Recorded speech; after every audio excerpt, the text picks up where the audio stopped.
Hey girl, today we're going to be doing my first ever feet detox/spa session. Don't judge me. But I have not been taking the best care of my feet. And when I say that, my feet has not seen a pumic stone, no pedicures, and no exfoliation at all for the past few years. The only thing I've been doing when it comes to my feet is honestly washing and scrubbing them in the shower. And I do scrub them with an African exfoliating net sponge, so that could be exfoliating them to some sort. But that's it. And that's just me keeping it real. Because of how expensive and unhygienic the nail salons can be when it comes to getting your feet done, and just for the simple fact, I'm not a girly that regularly gets her toes or nails done. They've just been neglected. However, I did swear to myself this year is gonna be the year that I take my foot health and hygiene seriously. Because summer's already here. The sandals and flip-flops are out. And if I want to participate, I'm going to have to step my cookies up. And what that means is that at bare minimum, my feet are going to be regularly exfoliated, properly exfoliated, and not crusty. No crusty heels. So I did my research and wanted to find the actual basics that you need. Not that you just might want, but actually need when it comes to actually getting your feet baby smooth and looking presentable. So I'm going to show you guys that process along with the products. FYI, everything was on Amazon that I'm going to use to make that happen. Let's get into it.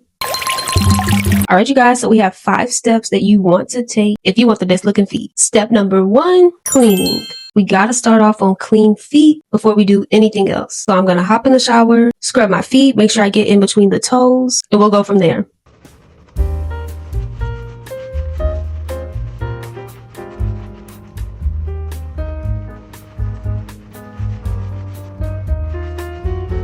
Alright girl, so I just hopped out the shower. My feet are properly washed and scrubbed. So now we can go into step number 2. I ordered a foot spa off of Amazon, really for the aesthetic and the luxury type of feeling. But you could always use an empty bin or box, a big bowl, or you can use the bottom of your tub, fill it up with a little bit of water, whichever you prefer. For your baths, you always want to start off with a mineral base and essential oil. The number 1 choice for this is going to be magnesium sulfate, which is just Epsom salt. This is because the magnesium in the salt is going to absorb through our feet into our skin, helping our muscles to fully relax and reduce any inflammation. I'm going to be using the Curso Foot Therapy Soak with tea tree oil already in it.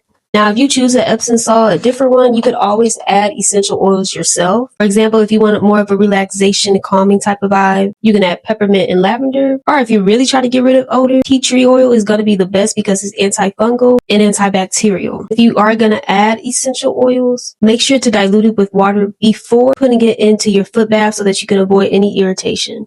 Key tip, you want to opt for more natural ingredients, fragrances, and essential oils if you want the best health for your feet and the relaxation benefits. This is the bath I'm going to be using. It didn't come with like these tools, but I'm going to have to do my own research again because I've not filed my toenails. I don't know how to take care of cuticles, and I don't want to mess my feet up. So the sole purpose today is just going to be detoxing and exfoliating my feet. We'll take care of the nails later.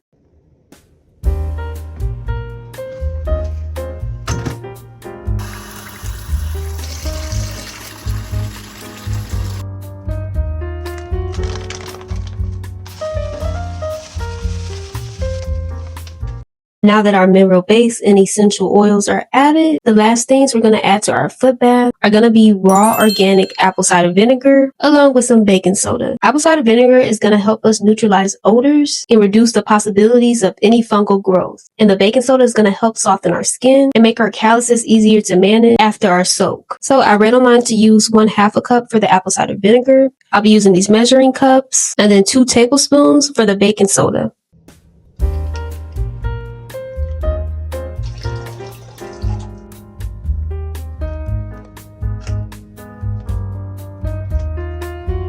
Our water looks a little boring, but nonetheless, our bath is complete. I'm going to re-dry off the bath in an electrical cord just to make sure when I plug it up, I don't get electrocuted or anything by the water getting everywhere. I'm also going to play around with the remote. I think it said that it'll start off at 104 degrees, and we're going to see how this turns out. Now, to add to the experience, I need me a little drink. So I'm going to go grab my Olipop out the refrigerator, properly scroll on TikTok, have it running for about 15 to 20 minutes, and then I'll introduce you guys into step number 4.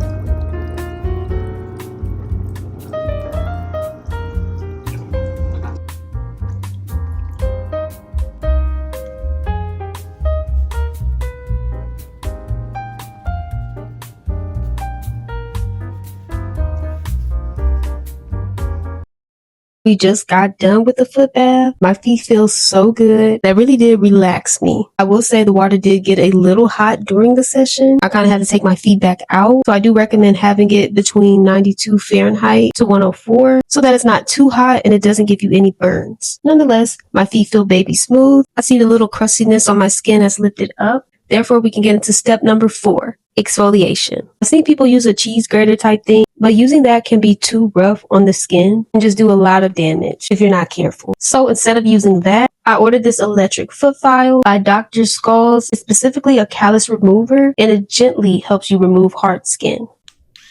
Let's get to work.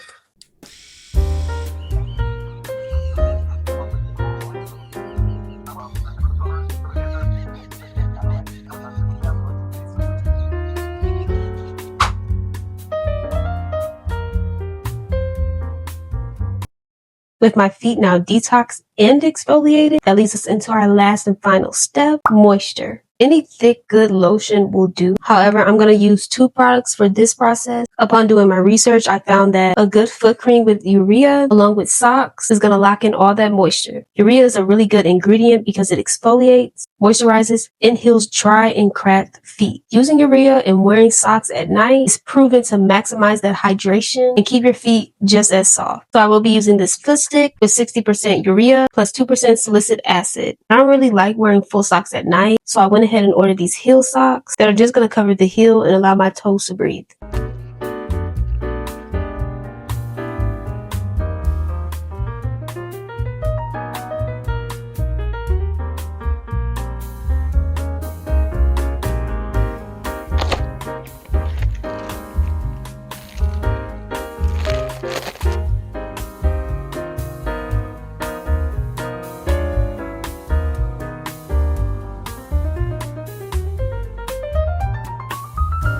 Alright girl, that completes our foot detox and spa. Going forward, I want to try to do this routine at least once a week. If I can make it a part of my Sunday night rituals, that would be great because the physical and mental benefits of doing this regularly is worth it. If you like this video and want to see more like this, please make sure to like, comment, and subscribe down below. And I'll see you soon, girl.